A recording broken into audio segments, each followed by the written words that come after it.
सबके हृदय में विराजमान परम शक्ति को मेरा बार बार प्रणाम। हम सब एक ही आत्मा है, परम शक्ति के विराट चेतन के हम स्वरूप हैं। हमारे शरीर अलग अलग हैं, हम सब एक ही हैं। जैसे ये बल्ब है, इसका रोशनी पूरे कमरे में फैली हुई है। ये कहाँ से आ रही है? मीटर से। उसी मीटर से फ्रिज भी चल रहा है, एसी भी चल रहा है, हीटर भी चल रहा है, ट्यूबलाइट भी चस रही है और बल्ब भी चस रहा है एक ही मीटर। और सबके घरों में ऐसे ही मीटर हैं। उन सभी मीटरों में काम चल रहा है। वो कहाँ से आ रहा है? एक ट्रांसफार्मर से।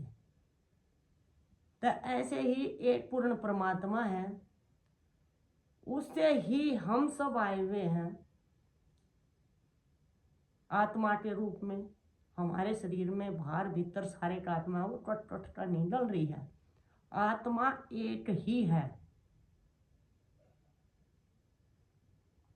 सभी में, पत्थर में, कंकर में, जल में, आकाश में, वायु में, हम में, हमारे पूरे शरीर में, बाहर भीतर सारे का आत्मा है।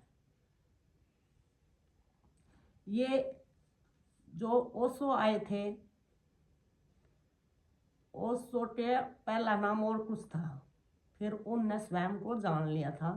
उनका ओशो नाम बाद में पड़ा था। ओशो, समझो इस चीज ने। ओ माने ओम, सो माने सोहम, ओम सोहम। जो तू है वो मैं हूं, जो मैं हूं वो तू है। ऐसे ही कबीर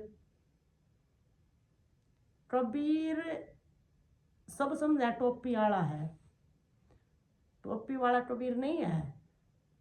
कबीर भी एक आत्मा थी। उनने भी ऐसे ही जोर दिया था और हम सब एक आत्मा है।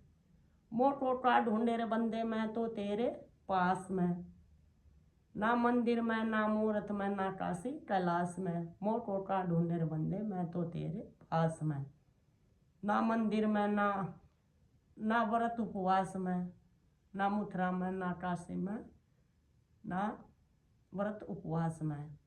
खोजी हो तो तुरंत मिल जाए, एक पल की तलाश में। मैं तो हूं बंदे तेरे विश्वास में। अगर आपने विश्वास हो जा तब न तुरंत भगवान मिल जावे, लेकिन हमारा विश्वास से नहीं बनता। तो यही तो समझा था, मोटो का ढूंढे रे बंदे। तब वो कबीर आत्मा है, एक आत्मा की पुकार है ये। मोटो का ढूंढे रे बंदे मैं तो तेरे पास में। कहीं ना ढूंढने की जरूरत नहीं है, या है। बस हमारे शरीर में अवगुणा तो भर गया, वह हमने देख नहीं रही।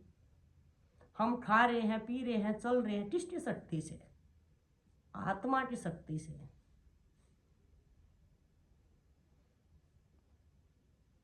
जल पृथ्वी अग्नि तत्व इनका अपना शरीर बना है, अपने प्राण बने हैं। और जो ये सांसा पर ध्यान लगावे हैं, नानक साहब ने ये सांसों का ध्यान लगाना भी रिजेक्ट कर दिया था। वे 3 दिन समाधि में रहे थे, 3 दिन। उनने ये दिखाना था अट भाई जो ये तुम सांसा का ध्यान ला रहे हो, इससे भी नहीं काम चलेगा। उनने 3 दिन जल समाधि लगा दी थी, 3 दिन में जल से निकले थे। तब उनने वाय करू गया था, तो उनने लगाई थी अपनी सुरती। सुरती के द्वारा ही शब्द योग हो जाए और सुरती, और उस सुरती में वो शब्द ऐसा समाजा है, ऐसा समाजा है, मेरा राम मुझे भजे मैं पाऊं विश्राम। जब आप ये कर लोगे, जान जाओगे, तब पता चलेगा आपने। जब आप या चीज कोई छोटी बड़ी नहीं है, या जो सत्कर्म करे है, ईमानदारी से करे है, अपने प्रति पूरा सजग है, सचक उसने सदगुरु या चीज अपने आप दे दे हैं। ये सायब की कृपा हुआ है, इसे कोई जान नहीं सकता उसके बिना। ये चीज मांगने से नहीं मिलेगी, ना ये रुपए पैसे से मिलेगी कि कोई सी मंदिर में गए क्या 10,000 दे दे 20,000 साठ दिन दर्शन करके आ गए, नहीं।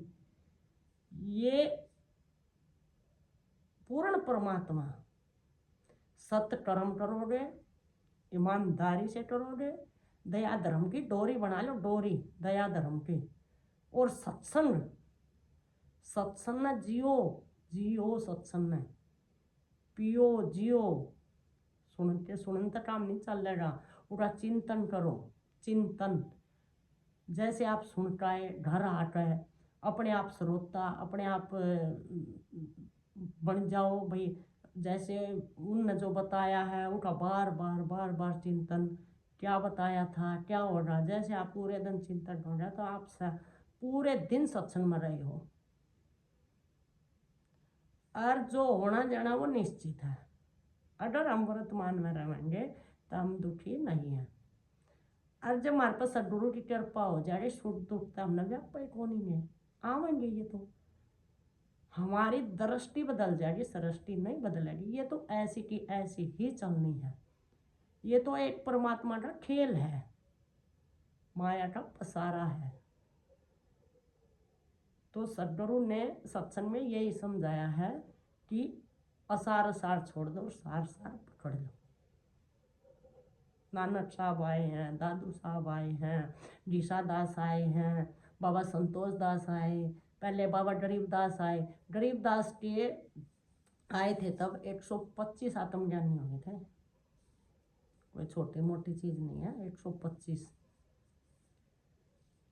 और सुगरदब पंथ फैले हुए हैं। जब आप अच्छे से ईमानदारी से कर्म करोगे, ईमानदारी से रहोगे, तो अपने आप सदगुरु की कृपा आपने दिखाई अपने ऊपर। वे खुद आट है, खुद आट नाम देंगे आपने, खुद आट। जो सारे का और है ना सार शब्द, सार शब्द, सार इन कोई नहीं दे सकता, कोई भी ना हिला ना डुला ना बोला ना चल है। यो अपना स्वरूप है, और इसे एक छुटावा एक लड़ाई सदगुरु कर सकता है और कोई नहीं कर सकता। बोला सदगुरुदेव भगवान की जय।